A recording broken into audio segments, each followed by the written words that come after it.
नमस्कार, मी संदीप साळुंके. लाईव्ह फड कोकण यूट्यूब चॅनलमध्ये तुमचं पुन्हा एकदा स्वागत. आता मी आहे तिर्लोट, तालुका देवगड, जिल्हा सिंधुदुर्ग या ठिकाणी.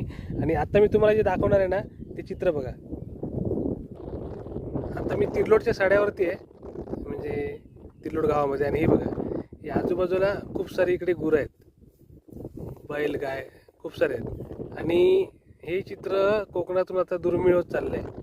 पूर्वी प्रत्येक गोट्यामध्ये गाई म्हैशी असायच्या, आणि आता हळूहळू गोट्याच्या गोटी रिकामी होत चालल्या आहेत. आणि मला वाटतं भविष्यात हे चित्र आपल्याला कुठेतरी व्हिडिओ आणि फोटोग्राफ्समध्ये बघायला मिळणार आहे. कारण सध्या यांत्रिकीकरण चालल्यामुळे सर्वजण ट्रॅक्टरने शेती करतात आणि गुरांची संख्या कमी झाली. आणि खूप दिवसानंतर मला एका जागेवरती एवढी गुरं बघायला मिळाली. खरोखरच दुर्मिळ होत चाललं चित्र आहे कोकणातलं, आणि खूप गंभीर बाबसुद्धा आहे.